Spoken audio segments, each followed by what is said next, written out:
Everybody, welcome to the Football Filling, lads. Before we start, I've got a question. Genuine question now, right? Arsenal, are they melting? No. Yes. Mate, Deciding vote. It looked like they were melting yesterday. I think they are starting to feel the pressure, and I saw a few signs in the game yesterday which I didn't like. Players, big players, flinging their arms in the air because they are all of a sudden losing games, not winning, feeling the pressure.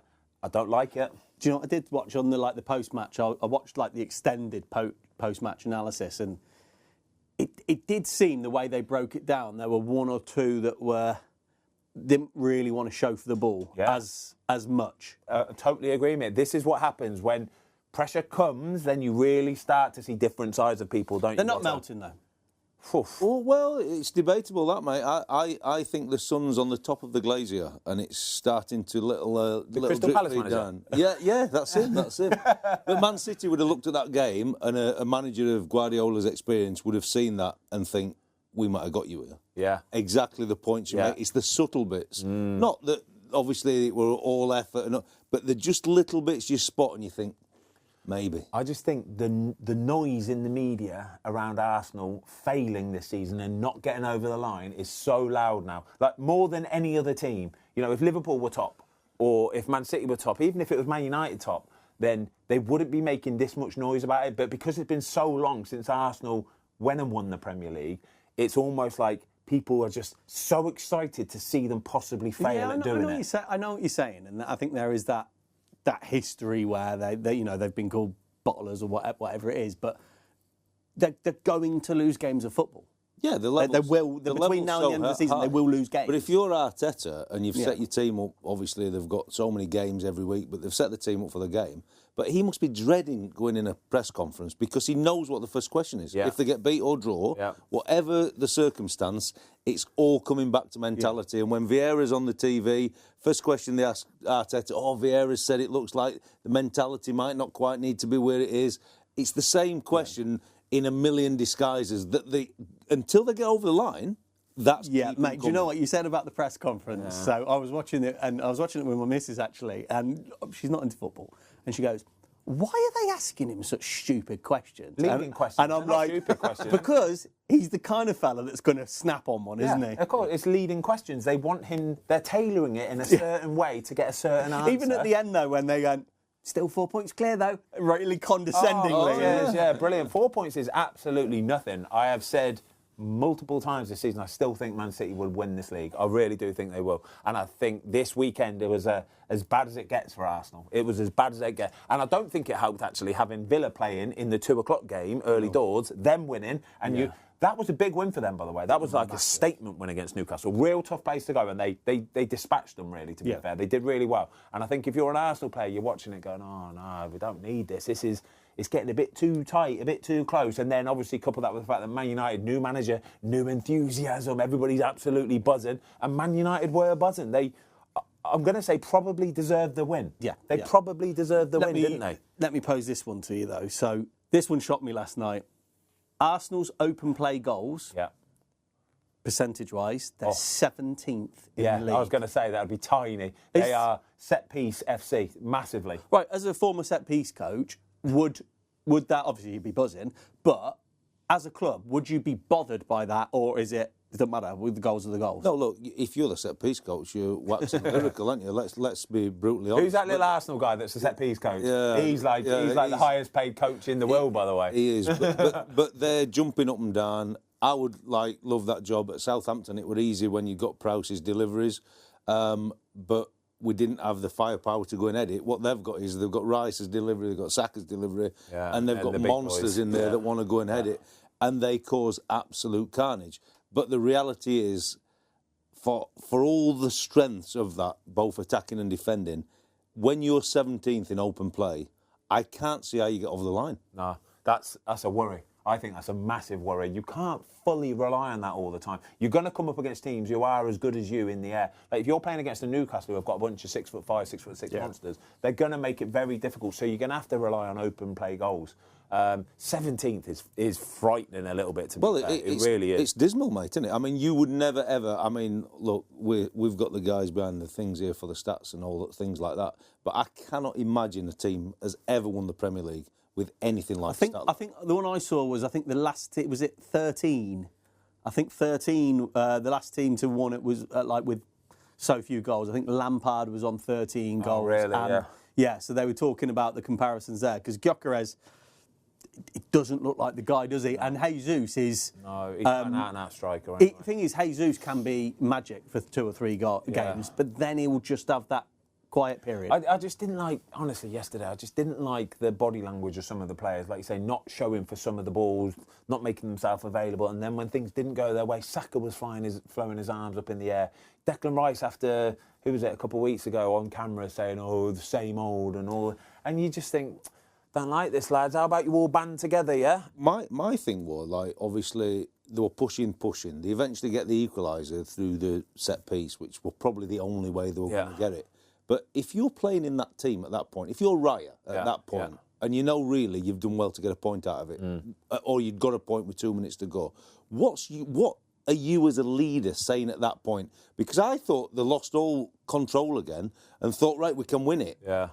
And a point wouldn't have been a bad result because they didn't deserve it, probably. Do you know what I think it is? I think that's hindsight for one, but two, I think Arsenal are in a place where they feel like they should be winning these games, yeah? They feel. So it's almost not even a question that once that equaliser goes in, it's right, we go and get the winner. Where I think if they had a few more experienced head around, maybe they go, whoa. Yeah. Like, United are still dangerous, you've got to be careful. You can't just go gung-ho. You really can't. I mean, the winning goal, Cunha, first of all, what a strike, by the way. Unbelievable. As soon as he turns and he gets into that space, I'm thinking, mate, this is a problem here. This is an absolute problem. Like, Man United didn't have many chances. They didn't. Raya didn't have to make many saves or anything like that. But when you've got top quality players on the ball, they can put the ball in the back of the net, yeah? And Cunha, when he's got that space to exploit and he opens up and he's able to get his head up, have a look, open into space, get it out onto his right foot and really... The way he whips that ball at speed. Trouble, mate. The way he whips it, the way he opens that groin up, right? His, adductor power is phenomenal. But I thought goal straight away. Do you know what? Gabriel, I think it is, who sat in there and he's just a perfect marker for the bender. And Raya can't come behind the guy reading it because he reverts. So it was the perfect scenario for the finish. Yeah. Because Raya's in a good position, but he can't overgo on it. You know what else I had a bugbear with Watto, right? He's 25 yards out, right? And Gabriel is putting his arms behind his back. Yeah, I know. He's 25 yards out, right? And Gabriel's moving with his arms behind his back, trying to block it. And I'm thinking, what are you doing, right? Doing that, first of all, means that you aren't able to get as much purchase. Oh, gosh. Peachy, what the... Does she agree or disagree? I think that's an agreement. She's not having it. Peachy's disagreeing. What are you saying, Peachy? I'm talking sense, I promise you. Yeah, once you put your arm behind, you can't move as much. Like, get your arm, even if it hits your arm, you take that. You take it hitting your arm. You're 25 yards out, it's a free kick, that's fine. Not a problem, right? But don't do it there. In the penalty area, I get it, but come on, mate. So with Arsenal, obviously there's a few concerns, but we've got to give United their credit. Like, we have been, as most of everyone is quick to jump on them, aren't they? But do you know what the positive thing for me is? It proves the players are good enough. The players are good enough. They always have been good enough. But in years gone by, even in this season, they put that Man United shirt on, they feel the weight of the world, and their standards drop from a 9 out of 10 to an 8 out of 10 to a 6 out of 10 to a 4. That's what they drop to instantly, right? Instantly. The weight of the badge is phenomenal for Manchester United. But when a new manager comes in, somebody that they know, somebody that they trust, they get on with as a friend, because that's kind of the situation that they're in at the minute with Carrick is it's all friendly, isn't it? Yeah, he's only the interim. It's not a full-time. I would worry that if it goes full-time, then that changes, that dynamic changes a little bit. We saw it before. We've seen it before with plenty of teams. With Ole Gunnar Solskjaer, it changes the dynamic a little bit. But if Michael Carrick in these remaining 15 games, so 2 games he's played so far, beat Man City and Arsenal. What a start. Yeah. Ridiculous, right? Got 15 games left for Manchester United now, right? If he goes and wins 10, if he wins 10 of those 15 games, you've got to give him the job. But it depends on how he does it, isn't it? Because if it's a a bounce, and that's one thing. But even his decision making yesterday was spot on. Yeah, I think the changes he made. You've got to look behind the scenes, haven't you? If you're going to make that bold decision and not make the mistake they did with Solskjaer when he had a phenomenal run in and then it panned out. If you're the director of footballs and Jason Wilcox and all this, you're in, day out, you're watching the training, you're watching the planning, you're watching the debriefs, you're watching the match game plans, and then you'll get to start and have a real... Yes, he's not making a brutal big decision because he's only an interim, but you've got to see the stuff. I mean, probably appointing Steve Holland as lead coach has probably been a clever move like, for Steve all Holland parties. knows what it's like to be amongst a big team, a big manager, a big setup where everything's done properly, knows that, and he will be helping Michael Carrick and guiding him to make sure that every tiny little aspect of being a manager is absolutely perfected. Like you say, you'll have all the big boys there, and there is plenty of big boys at Man United above him, directors, chief execs, and they'll all be watching how he does it, the travel that they do, the preparation. Do the players respect him? Do they listen to him? Are they all on time? Are they all wearing the right gear? All these little details that they'll be watching going, oh, mate, they're all doing it. Michael Carrick, you'd think that Michael Carrick, everything will be right. But there's an awful lot to do as a manager. There's an awful lot to do. Is Steve Holland, forgive me, I haven't seen this, but is Steve Holland a club appointment or was he Michael Carrick's guy? No. Because club appointment. I think it's a great shout as well. I really do. Somebody with real experience, obviously working with Gareth Southgate for so long. I think we'll finish well just because of the background of him and what he creates around it. But like for somebody like Carrick, and even Steve Holland to some regard, because he's worked at Chelsea and the big managers there, when you see him in the tunnel after the game and they're walking in and you've got Wilcox and Ratcliffe outside the dressing room door, that's a different dynamic straight away. You know what I mean? But what do you think Amaran's thinking while he's having his sardines sat on the beach? You bastards. you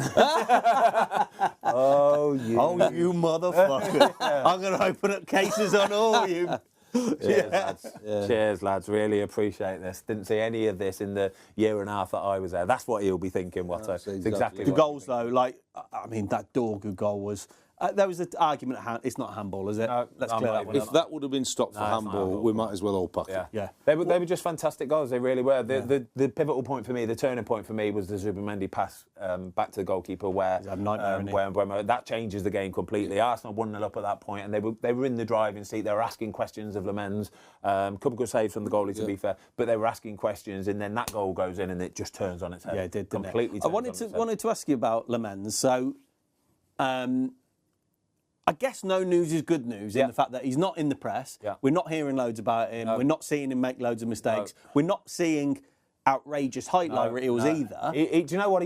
I just like his air of confidence. Steady. Whether he's going to be good enough as a goalkeeper remains to be seen, but he's got an air of confidence where he doesn't seem like a flapper. He doesn't seem like somebody who stresses and worries too much. Everything seems quite calm and in front of him. Yeah. He should have done better with the second goal where he's come out. He's tried to get a punch. What he's done is basically he's got his arms too low. So when you're coming out like that and there's a melee, you have to come out almost with your arms up here because you know as soon as you try and lift them up, if there's players in front of you, this is just going to get stuck. And that's exactly what he's got his arms stuck, hasn't he, basically, so he can't get up and punch it. So come out a bit higher and you'll be able to get that one early. He's definitely a calming influence there, isn't he? That's the bit there, the calming influence, I think, on the back four as well. I think it's like you said, he's managed to contain the weight of the badge and he's gone about his business quietly. And I agree wholeheartedly. I think in the calmer day afterwards, you'd be saying you need to do a little bit better there. Yeah. But in general, he's filled the everything about it's just his general play. Well. Look, his general play, getting the balls back to him, he's playing out from the back, passing, deciding when to do stuff and when not to do it. He's not panicking. Everything's calm, and I like it. It's and good to see. He's a young lad as well. Really? You'd think he's only going to get better and better. Well, he should do now, mate. Yeah, he's very, very chill. Lads, should we talk about Newcastle and Aston Villa? Before we do that, we've got a giveaway. Got some exciting news. You've got an announcement. We love a little giveaway, by the way, on this channel. We are doing the London to Paris with Cure Leukemia again this year. So it's at the beginning of June, isn't it? 4th to the 8th of June. 4th to the 8th of June. Like I say, it's a 4-day event. London to Paris. Fantastic. We've done it 3 times before. Yep. Brilliant camaraderie. We're going to put a link in the description down below. Yep, there's rolling road closures, loads of different groups. Beautiful. It's Finishes in Paris, down the Arc de Triomphe. You've got the Eiffel Tower there chilling. It's beautiful, isn't it? Stag do on wheels. Stag do on wheels, basically. Right, yeah, we've put a link down below. We've got a couple of places to give away. So cycling event. We're talking about cycling, by the way, you guys, just in case you didn't grasp that. But yes, a 4-day cycling event, fantastic charity. So there you go, link in the description down below. Villa are in a title race, lads. Villa genuinely are in a title race, and fair play to them as well, because people keep writing them off. That defeat against Arsenal a few weeks ago, keep writing them off, but then they lose against Everton, then they're back. They're 4 points behind. It's nice to see, isn't it? Oh, it was a phenomenal performance. And when Emi made that save, big saves, first few huge saves, it was like, right, game on for them. And it kind of set them up for the rest of the game. Obviously, if he'd have put that in, Newcastle would have probably had a roll and some real momentum. But that's why you got the top goalie in. He had to read the situation to go to his right. Yeah. Because if he actually puts it to his right and he doesn't go early, it's a goal. Yeah. You've got no reaction time. So he's used his experience, but that's then the big frame. He's not give it away. He's still got his feet and his legs in there to make the save. The fact that Phenomenal. he's 6'6" means that like short goalies don't make that save because their feet don't catch it. Yeah? No. But because he's 6'6", he can go early, but rely on the fact that he has got such long legs that he's still got a very good chance of making even the save. that the save to his right was there. I mean, from the head, big shot. Like you think a smaller goalie, you think he might not get there. But even Popey, yesterday was a good day for goalies. Good day for goalies. I think they're the most awkward shot. The one he saves from Watkins because he's had to drop a little bit and it's just by your feet. And how many times the commentator slides through your legs or just past you? Oh, it's in the middle of the goal. It's horrible. So horrible, that one ball. It was great save. Especially when you're big units like they are as well. They're both 6'6", 6'7" as well. But it just goes to show big moments in games can change it, can't they? Like you say, for Villa there, that save early doors, Villa went, oh, yeah, we've got a proper goalie behind us here. We've got if you're going to score today, it's going to have to be something special. And then Newcastle see that at the same time and go, my God, we should be 1-0 up here. Wind out their sails a little bit. Ascendancy goes to Villa. Buendia, unreal goal. What a strike. Yeah. But don't get me wrong, Emi had a few saves to make, but Villa just looks so competent. So competent. So they're level on points with City. You fancy City for the league. Yeah. What is putting you off Villa? Strength in depth. I think it's just pure strength in depth. I think Villa have scored something like 10 goals from outside the box this season already. Ridiculous. They're score. You're talking about Arsenal earlier, 17th in the league for goals scored from open play. Villa have scored 10 plus from outside the area, which is ridiculous. But I just think that if they do get a few big injuries to key players, then they're going to struggle a little bit. Whereas City, they've had all the players come back from Africa's Cup of Nations now. They've signed Guehi, they've signed Semenyo. They've got strength in depth anyway. I think that is the bit that's going to. I just don't think we can underestimate what Emery does. I totally agree. But you look at, because they've done deal with Tammy Abraham, is it? Done deal. Actually, it was interesting last week. You said, "Is he Premier League proven?" And I was like, "Wait there a second." I was like, "He's an England international." Blah blah blah. And I looked at it, and not a massive goal scorer. There is a question mark. He's not a massive goal scorer. Yeah. He did well at Chelsea when he had that run. Yeah. He's had a couple of bad injuries, but I think it's an interesting one. Yeah, I think someone like Villa, they're screaming out for a proven out-and-out goal scorer. Like Ollie Watkins probably isn't that guy either. Whoa. No, Ollie Watkins is that guy. Out-and-out goal scorer. Mate, he has scored 5 years running. He's scored double digits in the Premier League. I agree. Eye test, right? Goal scorer. Sniffer. Natural, instinctive, bang. Put the ball in the back of the net. But to find them players it's a hard job, isn't it? Because there's not many of them around. And if they are around, then they're costing you an awful lot of money. Look at that, by the way. I know what you're saying. I appreciate what you're saying. Yeah. But actually, look at the goals he's delivered. He has scored an awful lot. So in consecutive seasons, 14, 11, 15, 19, 16. I'm just talking about the eye test, right? Proven out-and-out sniffer of a goal scorer. That's what somebody like a top 3 team needs, yeah? That's to win the Premier League, you need to have that, right? This is why Arsenal are faltering right now, is because they haven't got this sniffer rat, yeah? Fox in the box. In the box. But you want 20 plus a year from your striker. Yeah. For a top 3 team. If you're winning the Premier League, you're going to have a striker that's got 20 plus. You have to. That could be the thing that maybe lets them down a little bit. But you can't fault him for his work rate and everything else he does, because some of the runs he makes. Yesterday, he didn't have a fantastic game yesterday, by the way, but his work rate and his endeavour to just keep running, and he wins corners and he wins throw-ins for you that can get you opportunities as well. So I think it's a decent sign, and I think it offers them strength in depth. What about Newcastle, Watto, what's your view on them at the moment? Because they're not lighting it up. They're not struggling. Had a few boos at full time. Yeah, but I think that's the modern feel, isn't it? If you don't win a game at home, especially, the fans are going to have a pop at you. I'm a little bit whether the ceiling is quite there for them. You know what I mean? Because I think they've got some phenomenal players. Is it for them or for the manager? Probably both. Yeah. I think that they've got some phenomenal players, and when we talk about their phenomenal players, out of that 11 yesterday, would a Arsenal or would a City take any of them? That's where I talk, and that's where I get to the ceiling. And is the manager ever going to go from Newcastle to at the minute a Villa, a City, or an Arsenal? Yeah. I would say not on both. I think they've got 3 or 4 exceptional players. Yeah, but a Bruno missing yesterday was a massive problem for them. They've never won a game, Premier League game, when he's missed. Really? I think it was only 9 games, but still. It's still a stat, isn't it? It shows what he does, though. He is that little terrier in the thing that gets everything going. Joe Linton coming off, and you just... Yeah, I think I saw something in the internet this week where Newcastle fans are starting to just sort of run out a little bit of patience, to be honest with you. Eddie Howe constantly coming out saying about like financial, restrictions and that, and then, but if you actually look at the amount of money Newcastle have spent over the last sort of 4 or 5 years, mate, it's ridiculous. It's ridiculous. But what more can he do? Last year, Champions League and win a cup. That's been the holy grail for Newcastle. Win something. Jay, get the signings up that Newcastle made this year, because they spent a lot of money this year. An awful lot of money. Well, Alanga's been... Alanga, you had Ramsey, and there was somebody else as well. So they spent a lot of money. Walter, yeah, that was 60-odd million, wasn't it? Yeah, of course. Well, all 3 of them were. Like, Ramsey was, 40, 50 million? He's not quite hit the ground running. Alanga's been disappointing. Hasn't he? Walter Martin's done all right. Alanga was 60 million euros. Visser, yeah, fucking hell. Oh, yeah, Visser. He's been injured, hasn't he? He hasn't quite got up and running yet. That's what I'm saying, though, right? Zoom in on those figures, Jay. That's quite hard to see. But so look at it, yeah. So Malik Thiaw, 35 million euros. You've got Ramsey, 45 million euros. Visser, 57 million.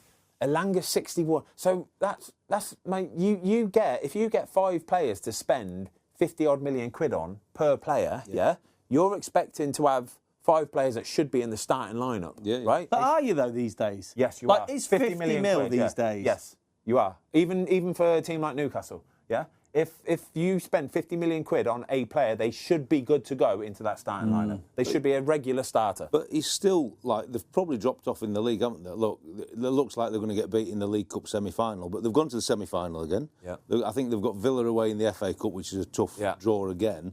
But, that's why I get to that ceiling bit. Yeah. What is it then? But they're not far off, Watto. In the league, they're only a couple of wins from being, approaching the top 4 again. I think it's a really hard league, lads. Oh, it is.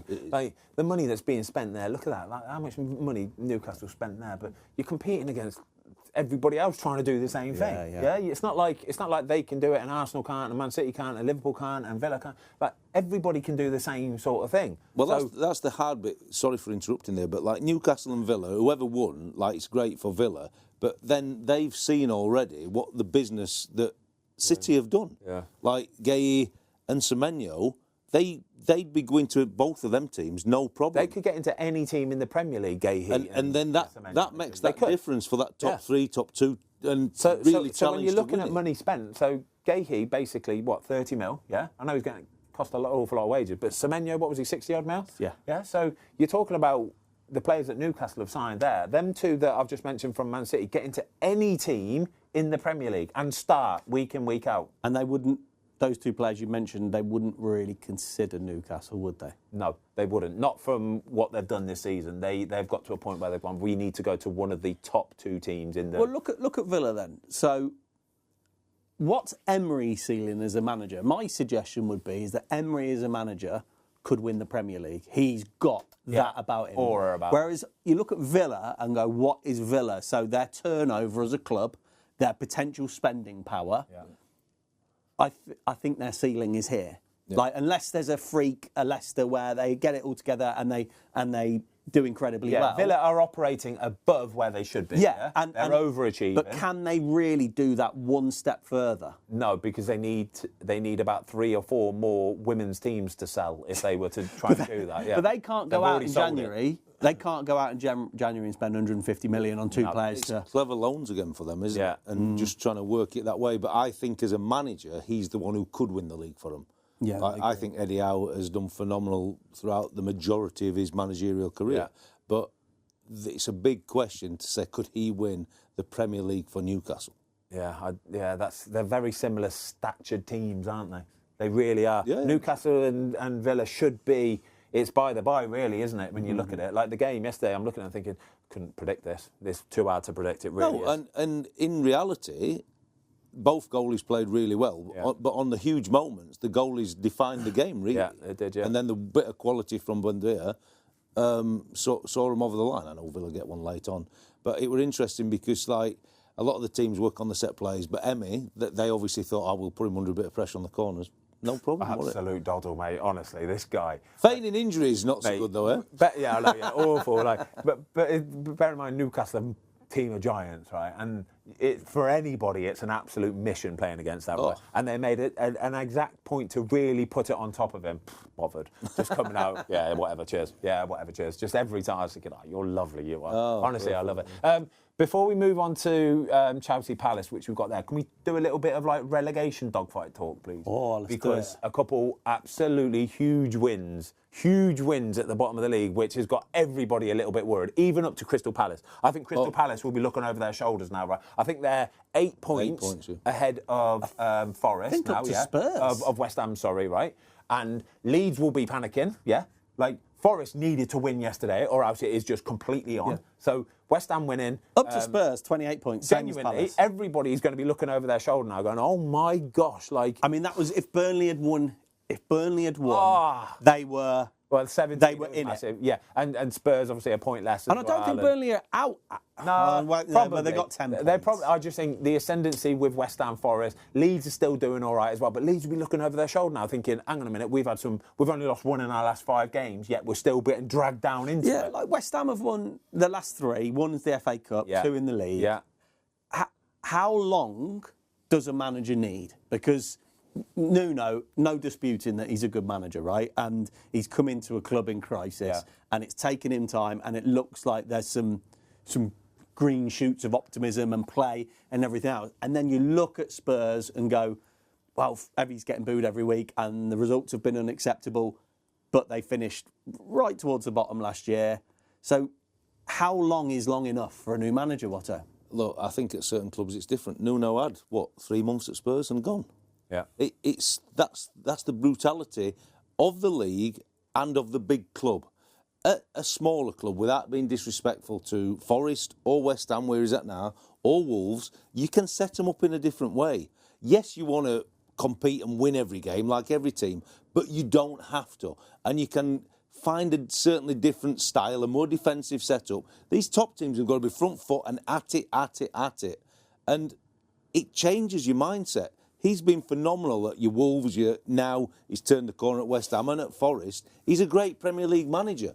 But the big team, as in a Spurs that we're talking about, for him, a Thomas Frank at the minute, looks like it's a step too far. And I don't know why, because both of them, to me, seem like very, very capable managers. Look at Frank at Spurs then. Is this because Brentford weren't like a super, ridiculously defensive team, but is it like you say that Spurs are expected to be blowing certain teams away and on the front foot, whereas Brentford there's a more pragmatic approach? But you can have a slightly different game plan. Yeah, they've got different game plans according to the expectation of that team as well. Spurs, their expectation from their fans is that they're still a big club and they're expected to beat an awful lot of teams, right? But in reality, the players that they've got, it doesn't match up. There's something lost there because they've got too many nice players that are just happy to, we'll do a job. I'll give you 80, 70%, but that's not enough. When you're playing against a team who are going to run 95%, 98%, they'll beat you. They will. They'll beat you. Even a Burnley who are struggling for their lives,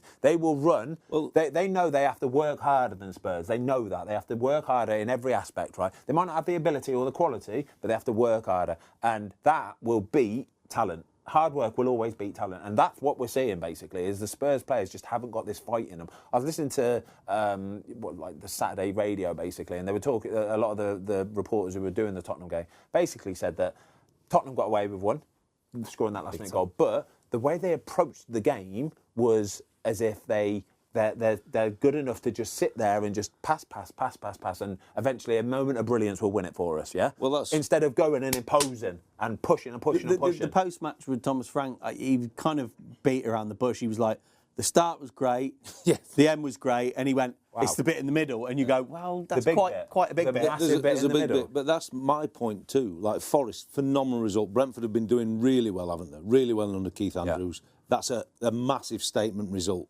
You would have wanted, if you're a West Ham fan, to beat Sunderland at home, even though Sunderland have been doing amazing. But both teams, front foot, aggressive, knowing what's on the line. You go to Spurs at Burnley, and I'm watching captain Romero. He's getting all the plaudits, last-minute equaliser, both centre-halves scored. Bollocks. Honestly, he's defending, right, and his body language for 89 to 90 minutes was an absolute disgrace. Yeah. And if he's your leader... You've got a very big problem if you're Spurs fans. Their heads are boiling. Honestly, they are boiling. If you listen to the TalkSport drive time phone-in, Spurs fans, he's got to go. He has got to go.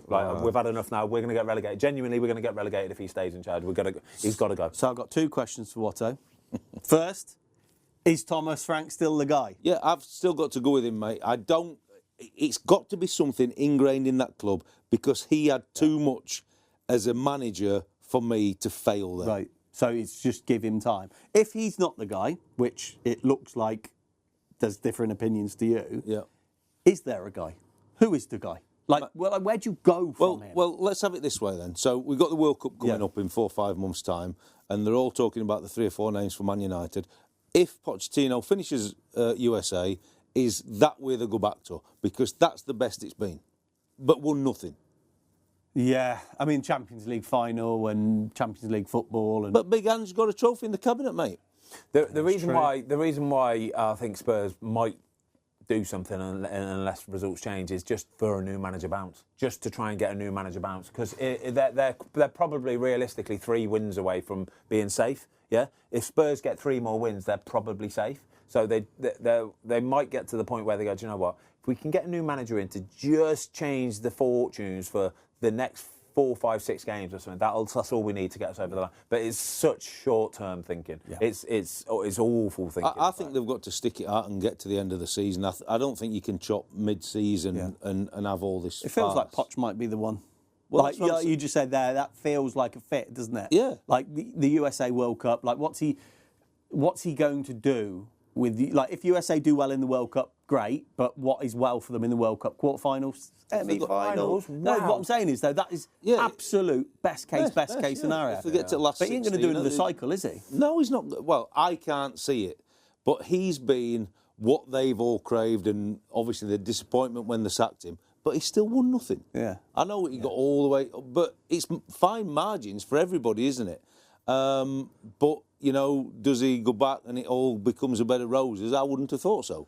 But there's going to be 4 or 5 top managers available in the summer, and Frank, to be honest, has got 3 or 4 months to get a tune out of them to try and save his tune out of them. Like I say, we've got 15 games now. He needs to be winning 40% of them games. He's got to. He's got to, as he's going to be proper. And what about your boy, Martin Dubravka? What a boy. How old was Martin Dubravka? 38, I think he is now? We looked at it the other week. 36, was it? 36? I'm going to say 38. I'm going to say 30. He's become the most fist-pumping goalie in the league, though, Ben. You don't like that, do you? 37. Yeah, he does. He did a couple. He's right. He's right. He's just turned 37. A 37-year-old should not be doing it, making a good save down to his left, getting up and punching, and I'm thinking... Martin. Wait there, we're meant to be giving him credit. I love him. I think he's fantastic. What a goalkeeper. Brilliant. He's absolutely, he's shining now, yeah, like a team that he knows he's going to be busy, he knows he's going to have his back against the wall, and he's making save after save, and he's keeping Burnley in the league at the moment, he's keeping Burnley in games. But don't get up and punch the air and go, get in there, look at me, everybody, look what I All right, then, what about the 2 Man City players, Guehi and O'Reilly, when they were celebrating the block at the end? Yes. Is that... That's more to do with... Is that not camaraderie? Trying to annoy the opposition and getting your own teammates going a little bit. It's a little bit different. That is a very selfish thing to do. You're better than that, Martin. You are. You're I better than thought that. you were going to absolutely... No, I do. I love him, though. I think he's class. What a goal. He looks, for 37 years old as well, looks incredible. This episode is brought to you by Expedia. One of the best things about being on holiday is that feeling of total freedom. No alarms, no meetings, no to-do list, just waking up and doing whatever you want. Think back to Euro 2024. We're 1-0 down against Slovakia. It's the 95th minute. We're going home. Then up steps Jude Bellingham. The rest is history. That means we get to stay out in Germany for an extra 2 weeks. And thankfully, Expedia makes these spontaneous moments easier and more affordable with Bundle and Save.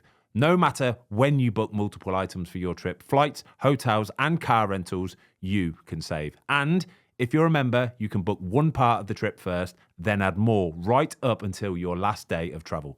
It's never too late to save. Book now with Expedia. Right, let's talk about Man City then. I think if you're Wolves, you're probably happy with 2-0.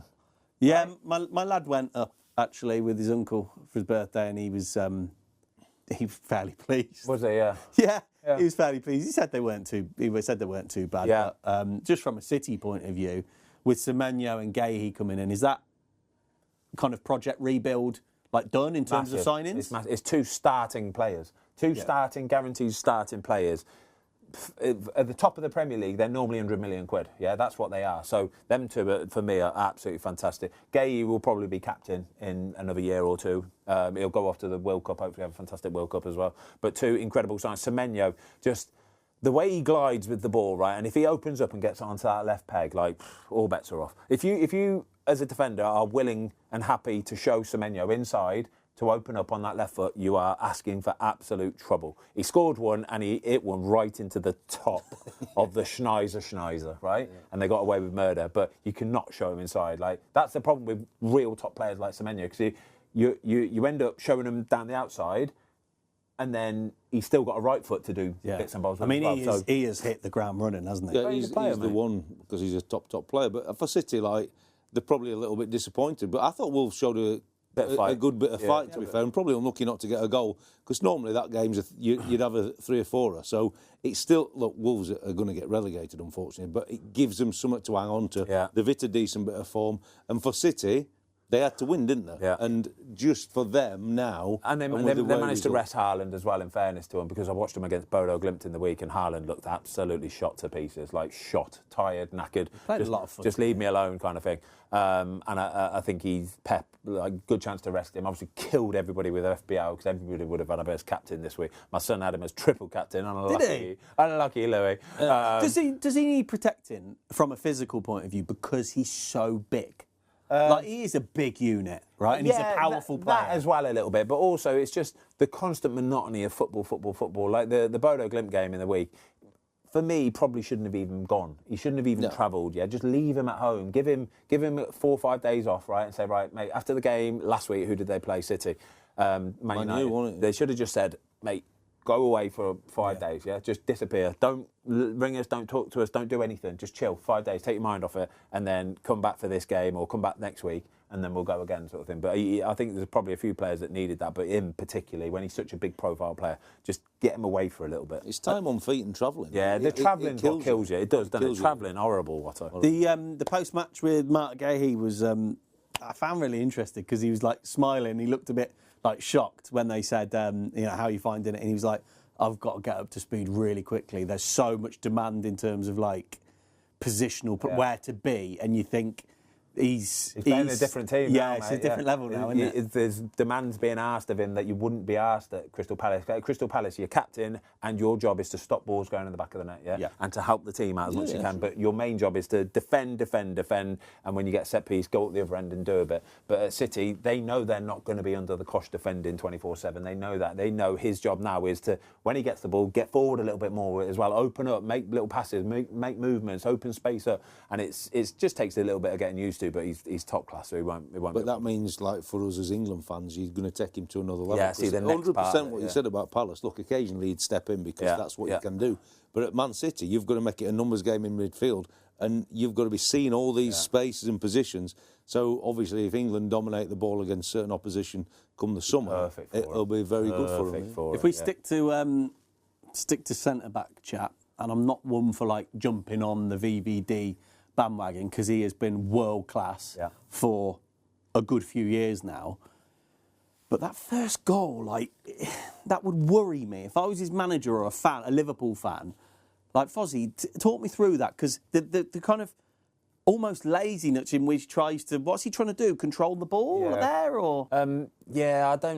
He's trying to be too clever. He's trying to be too cute and too calm and too clever and show everybody how in control he is of every situation. And you can't take your eye off the ball. You can't relax for a second in the Premier League, right? You have to treat every ball with the respect that it deserves. And the ball over the shoulder, it's a difficult one anyway. It's really difficult. Like, you've got to watch it all the way. You've got a player on your right-hand side anyway. You're trying to... Get rid. I think he's trying to bring it down, or he's trying to loop it over Evan Nielsen's head. And if you pull it off, you're the best player in the world because you're so calm. Oh, look how calm he is. But he didn't execute it. And then he went and doubled down with another mistake by just casually letting Evan Nielsen just trying to knock it back. Didn't try and block it. And I'm just thinking, come on, mate, what are you doing? Just kick the thing away. Even if you have to kick it out for a corner there, when you've got somebody there, like a little ferret like Evan Nielsen is, you can't give him a chance. So just kick it out. Kick it out for a corner. Is his time come and gone as an absolute elite level defender? And should Liverpool have done more to sign Guehi? Well, I would have said that they've missed a trick with Guehi because he would walk into any of the top 4 teams for sure.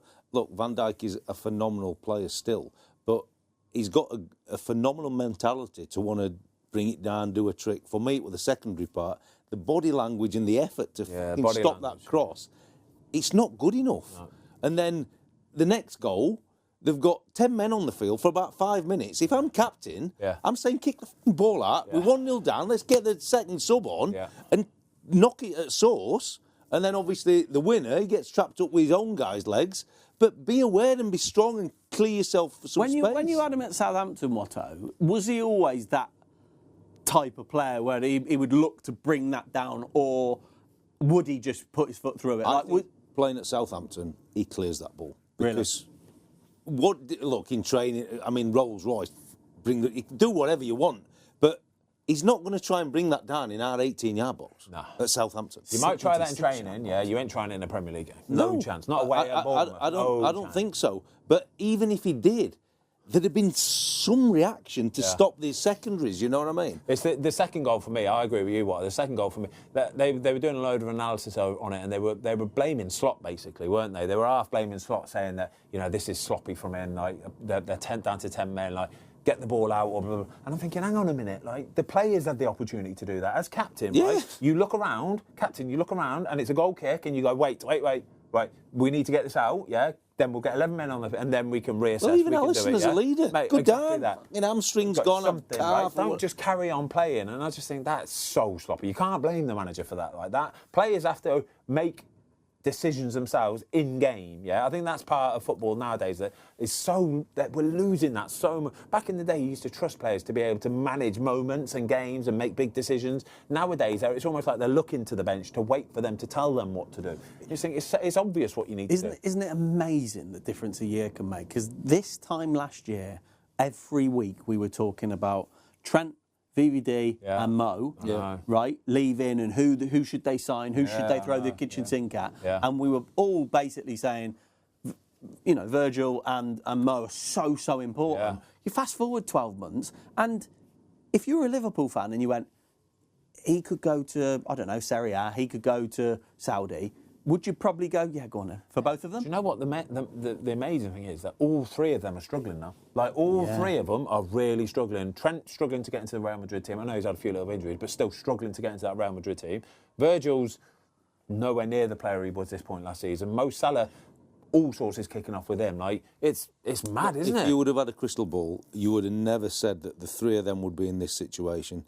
But I allude to it quite a lot, and these guys have got more money than sense anyway. But the deals that these 3 guys will have done, it's got to take an edge off. And at the age maybe that Virgil van Dijk and Mo Salah are at when they sign the deals. Because I don't think there's ever been a drop-off. Like, from Mo Salah scoring, 31 goals last season, was it? And the assist, mate. 31 Premier League goals, I think, off the top of my head.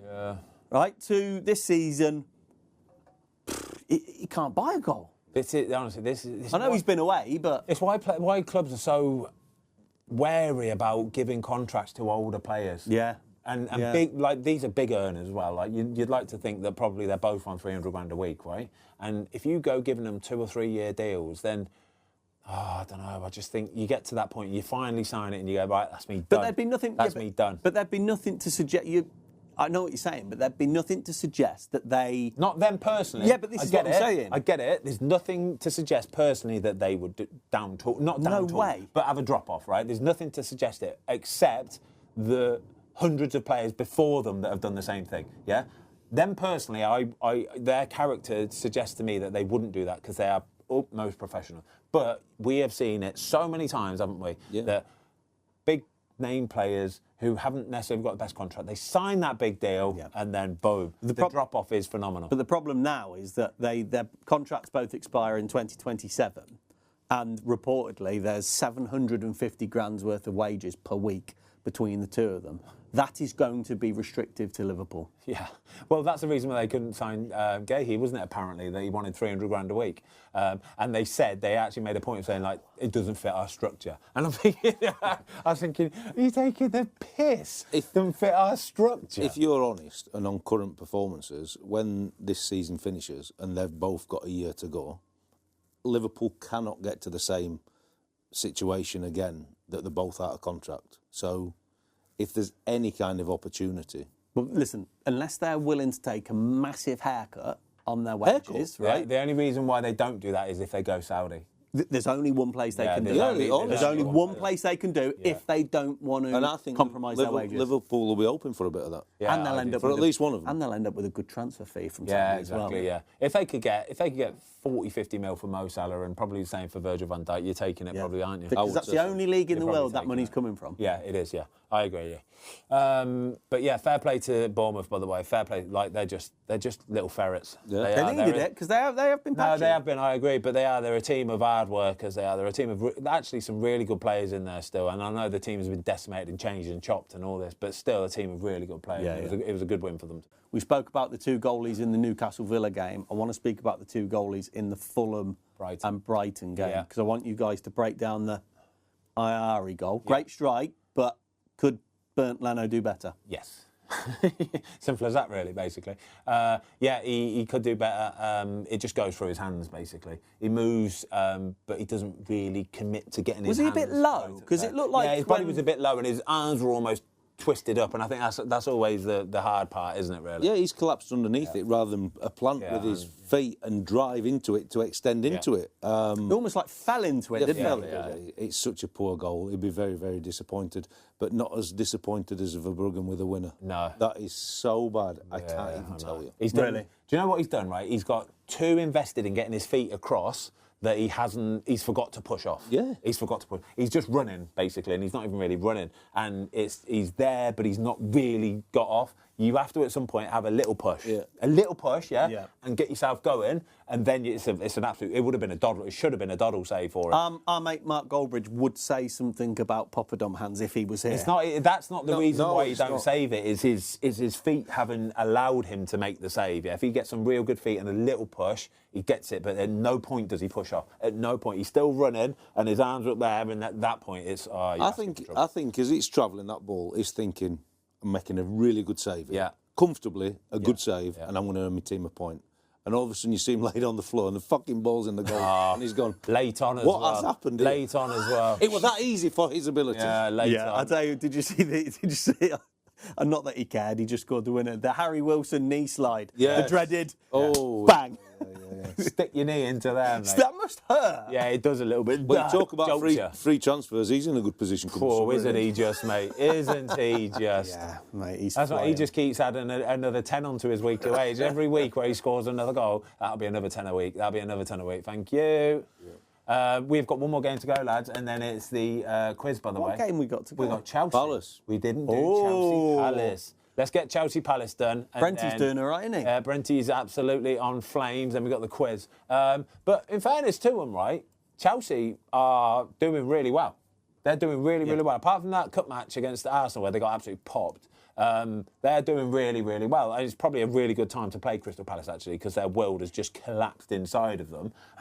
And it's absolute carnage there, so it is a great time. What do you do if you're the owner, like with Glasner now? You can see he's been wronged, right? And he has taken it personally, and he's got the ump. Yeah. And that is really, really clear to see. Yeah. So if you were, was it Steve Parish, is it? Steve Parish. Would you get rid now? What are their next fixtures, Jay? Can you try and just quickly get out the Crystal Palace fixture? But if they go and lose their next 2, I would say he's gone, because they're still within touching distance of that relegation. They are, yeah. They're 8 points above it, and if they lose 2 and the teams below and win one of them, then it's suddenly 5, and then you really start to get a bit nervous. Mate, the next game is a beast, by the way. Forest away, Brighton home, Burnley home, Wolves home. They've got to win some games. So, but that is pressure, though. That brings pressure. If that was Man City, Arsenal, Liverpool, you say, do you know what, we know we're not really going to get much from that. You kind of discount it a little bit. But when it's Forest, when it's Brighton, when it's Burnley and when it's Wolves, you look at it as Crystal Palace and you say, we have to get 6 or 9 points out of that. Yeah, because there's 6-pointers in there. Burnley and Wolves are both at home. There's some 6-pointers in there. So if we get 6 or 9 points, then that's us done. Yeah, that's us done. But if they don't, oh my God, if they get to that Man United game and they've lost all 4, well, massive problem. The owner's got to get into the training ground or wherever the sporting director is, and they've got to sniff that environment. Yeah. Because them 4 games are season-defining. Season-defining. They're on 28 points. Like you said, 6 or 7 points. They get to 34, 35. That'll do. Job done. Yeah. But those 4 games, if you believe inside that training ground building that there are phenomenal problems, with them fixtures coming up, you probably have to do it. Yeah, you have if to you believe there's big problem. Yeah. So, like I say, Watto, he's so right though. Watto is, we know stuff from the outside as fans. Yeah, we know stuff, and Crystal Palace fans will see it on the pitch, and they know stuff as fans. But until you get behind the scenes and you can really smell it, you can really smell what the players are thinking, really smell what the manager's thinking. Is he bothered anymore? Is he? Do the players see that? Do they down tools automatically? Can you see that there's some discontent behind the scenes? Only the big boys at the club will know that. Only the owner, only the chief exec, only them boys will be able to see it and smell it. And if it's bad and rotten, it's time. Well, it's time. Yeah, I mean, fair play to Rosinha. He's doing well. Good start for them. The worrying thing would be this news about Cole Palmer apparently being homesick, and they've come out and said he's untouchable in terms of they are not signing him. But as we all know, when a player wants to go, if he turns around and says, I'm homesick, I want to go, it very rarely does it end up with the player seeing their contract out. They will end up going. Yeah, they probably if you're a Chelsea fan now, you're going, oh no, not now, Cole. No. Because last week he didn't celebrate, he didn't do his celebration, scored the penalty. And you would worry massively if you're a Chelsea fan. Where would Cole Palmer go? Well, Man United was the chat. Oh. Man United was the chat. Well, City will have a deal to get him back first, won't they? Yeah, they probably have got some sort of little buyback in Would there. they have him?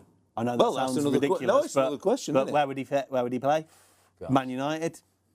But you'd be talking, my God, he's probably got a 400-year contract. So you'd be talking, what? You've got easy 100 mil. It'd be. Mate, it's 100 mil to start a conversation. Yeah, That's why I said about City, because that'll not be 100 mil for City. But if Liverpool are signing someone like Florian Wirtz for, 120, was it? Something like that? Yeah, something like that. Something along those lines? How much would Cole Palmer be worth then? Well, it's the same minimum, isn't it? Yeah. If Cole Palmer's flying, Cole Palmer's 150, 60, 70 mil, right? If he's flying. But if he has this little bit of a fall off now where he keeps making these rumblings, he's not happy, he's not really producing on the pitch, then... Right now, January window, if he's available, if a club had the money, what's his value right now? 140 mil. Got to be. Yeah, it is. It's just, it is what it is. Apparently his wages aren't even that high though. 130 bags he's on a week. Only on 130 bags a week, you know. I feel really bad for him. He's living in London. He's probably struggling in London on that. Pay tax on all that. Yeah. 130. It only brings you out 65 a week. That does, you know. Wow, mate. But no, fair play to Liam Rosinha, actually. I know he gets a load of absolute dog's abuse. He does. And some of it rightly so as well, because some of the stuff he says and the way he says it. It ages managers. But Men age. he'll be ultimately judged on his results, and he's getting results. So fair play. Yeah, fair play. It's a big result. Yeah, big result. Should we do? Oh, just quickly that handball. Right. What? Do you know what the handball? Like, do you know what handball is these days? No. I'm not, Genuinely. Has VAR made handball almost impossible? VAR's ruined everything. I don't even want to get in a conversation about it anymore because it's ruined everything. We've already had it back again. We had the FA Cup, where it was fantastic. Love it. Players celebrated. And then I was watching the Forest game a bit yesterday, and they scored, and he was happy, and then he had to wait for something, a VAR check, and then the crowd went quiet, fans went quiet, everyone went quiet, and it was a goal, and it was like, oh yeah, brilliant, now I can really get happy. And I'm thinking, this is just shit, this is. It's a load of shit. So what about that handball? Was he making himself bigger? I think was there. It's probably, but not, and then it's subjective, so just leave accidental, it. It's going to be a goal. Let the referee make a decision on the pitch, and if that's it. Just leave it. Yeah. Just leave it. So, right, let's do Monday Night Predicted then. So last week it was Brighton against Bournemouth. I said Bournemouth are going to win 3-2. It was 1-1. Toes said Brighton are going to win 2-1. It's 1-1. And Tom said it was going to be 2-2. It was 1-1. But you get a point because he got a draw. So I get a point because I got the result, but not 3 points. I don't even know if we're tallying these up to be. We are tallying them up. We have got another game tonight though. So Everton versus Leeds. This is literally like two different teams, but the same as Brighton versus Bournemouth. I cannot tell you how I think it's going to be a good game. I think I say that every week, but I do think it's going to be a good game. This could be an Everton win, it could be a Leeds win, or it could be a draw. All right. You reckon? Honestly. It's got to be one of them three, surely. It's going to be a game of two halves. You just don't know. You really don't know. All right, I'm going. I think it's going to be a cracker. I'm going to go 3-2 Everton. 2-1 Leeds. 3-2 Leeds. And DCL first goal. Yeah, DCL 2 goals. DCL 2 goals. Right, quiz time. I know you all love the quiz.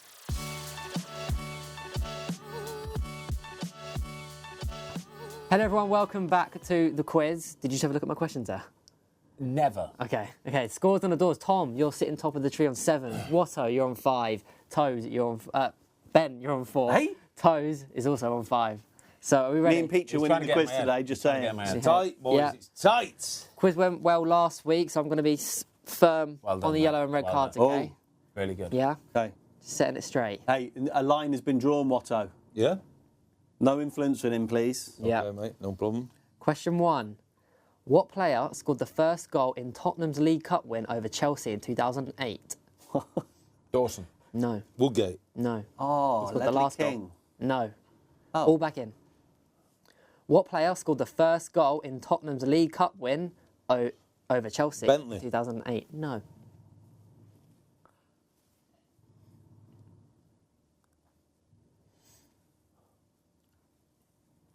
Five. Jermaine Janus. No. 4. 3. Luka Modric. No. The answer is Didier Drogba. Hey? What? Didier Drogba. O'Geezy. No, he scored the first goal in the League Cup. Didier Drogba. What was the question? I thought you meant What player? Tottenham. Yeah, I know. So yeah, that was the trick. Tottenham won the League Cup. What was the question? What player scored the first goal in Tottenham's League Cup win over Chelsea in 2008? That This is a little insinuates sneaky that one. it was the Yep. first Tottenham Sneaky goal. question, Jiminy. Little sneaky one. I don't like it when you do that, even though we want you to do that. Don't do that. I got a little bit of umbrage with this. Yeah, I'm not sure. I think if you word it, which player scored the first goal in Tottenham's win over Chelsea in the League Cup, it is virtually insinuating that you mean a Tottenham player, yeah. But if you would have said which player scored the first goal in the game when Tottenham beat Chelsea, then it clarifies. I'm not sure. Okay. And look how smug he is. Christoph Smug-Harry. I just got you. I've got you, all right. Question 2. Who is the highest Premier League goal scorer as an Austrian? Arnautovic. Arnautovic is the correct answer. Well done. Yeah. Quick that was. That was very quick. Yeah. Absolute sledgehammer of a right foot, didn't he? Question 3. Career path question. I have played for Chelsea, Ipswich Loan, Ipswich, Nottingham Forest. Amari Hutchinson? Amari Hutchinson's the correct answer. Well done, Tom. And I couldn't get the name. Question 4. What manager signed Aaron Cresswell to West Ham in 2014? Pellegrini. No. Oh! What manager signed Aaron Cresswell to West Ham in 2014? Sam Allardyce. Sam Allardyce is the correct answer. Well I done, was Tom. literally about to say it, but I didn't want to. 2-1-0. Question 5. What country does Anthony Martial currently play in? Turkey. No. UAE. No. What country does Anthony Martial currently play in? Greece, is it? No. All back in. France. No. Belgium. No. Spain. No. That's it. The answer is Mexico. Does he? Yep, currently plays in I Mexico. won't get in that one. Wow. Good question, that. Thanks, Tom. Question 6. Manchester United signed what French player in 2016? Zaha. No. It's not Anthony Martial, is it? No. That'd be clever, wouldn't it? No. You're sneaky today, so I wouldn't have... I was thinking that. Paul Pogba. Paul Pogba's the correct answer. Yep. 89 million. You're still on holiday, Watto. Pogback. Yeah, remember that. Question 7. In his senior career, Kevin Danso has played for what other English club? Southampton. Well done, Watto. Is he with you at Southampton? Unfortunately. Yeah. Little Guehi coming back off holiday. Little crumbs out Here we for go, Watto. Honestly, I didn't want to fucking answer it. You got him off the mark. That's happened. He's also played for Reading and MK Dons as a youth as well, hence why I said senior. Yeah. Question 8. What country does Martin Dubravka play for? Czech Republic. No. Slovakia. No. Oh, yes, sorry. Correct. Well done, Ben. Slovakia. You were going to say Slovenia then as well. Yeah. weren't you? I thought it said Gonna jump in with the Slovenia. Yeah. opposite. We were watching him in the Euros, didn't we? We did indeed. I can't believe it. Scores 3, 2, 1. It's anyone's game still. Question 9. What was the first club Jermaine Defoe went on loan to? West Ham. Bournemouth. No. Bournemouth is the correct answer, making it 3-3. Into the final question. Question 10. Dial a Phone was what front of shirt sponsor in 2003-04 Premier League season? No. Dial-a-phone? Say that again. Dial a Phone was what front of shirt sponsor in the 2003-04 Premier League season? What team? Everton. No. I was going to say that. Dial-a-phone. It's a good question, Jiminy. Good question today. What was the question again? 5, 4, Well 3, done. 2. Wigan. No. All back in. I was going to say that. Bolton. No.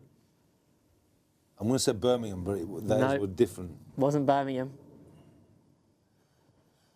If Tom doesn't get it right, it's going to go to a tiebreaker. West Ham. No, it's not tiebreaker. Sorry, it's not West Ham. The answer is Middlesbrough. Yeah. I've just got beat I to remember them Yeah, having I've got sound that in my mind, Yeah, Middlesbrough. So that means we go to a tiebreaker question. Sorry, Watto, you're not in the tiebreaker. Me versus Vozzy, come on. Question. Say Wolves. Question. We've got different. No, because we changed it because of that reason. done. So we've got an extra question. Question 11, tiebreaker. Kolo Touré finished his career at what club? Kolo Touré finished his career Celtic. at what club? Celtic is the correct answer. Well done, Ben. That literally sprung into my head because I was thinking Liverpool. It wasn't Liverpool. I was City. thinking It's it. too obvious. It's too easy. Hold on. Celtic, well done. That's a Takes good the win, lead, mate. It's a good 4-3. win. Is that two on the bounce? Yeah. Tight Takes quiz, you. man. You've Wow. never seen anything like it ever before. You know what it is? It's all your clean living. It's focused your brain. Yeah, it is. Yeah, no alcohol. Back on the bike, doing gym work, eating healthy. Yeah. Come on. Had a few chocolates last night. Why do you have to say this for? Why you got to throw me under the bus for like this? Thank you for watching, everybody. I hope you enjoyed the episode. We'll see you soon. next week. See you later. This episode is brought to you by The Rip, only on Netflix. You know a bit about being on a team and the loyalties that creates. I sure do, and it is a special thing. But what if you were on a team of cops and you found a criminal's $20 million stash of untraceable cash? No witnesses, no cameras. You could just take it. Would that test your loyalty? Nah, come on. You cannot let your teammates down like that. Think of the mistrust that would set into that team unit, okay? 20 million is an awful lot of money, but loyalty has to come into it. Well, that's the question Matt Damon and Ben Affleck face in Netflix's new movie, The Rip. How much was the tip that came in? 300 grand. That's a $20 million rip. Sounds incredible. Like, are they the good guys or the bad guys? And who on the team can they trust? Exactly. It's an edge-of-the-seat action thriller, and it will keep you guessing till the very end. Any idea somebody want this money? $20 million. Where do you want to start? Can't wait. Don't miss The Rip, starring Matt Damon and Ben Affleck, now streaming only on Netflix.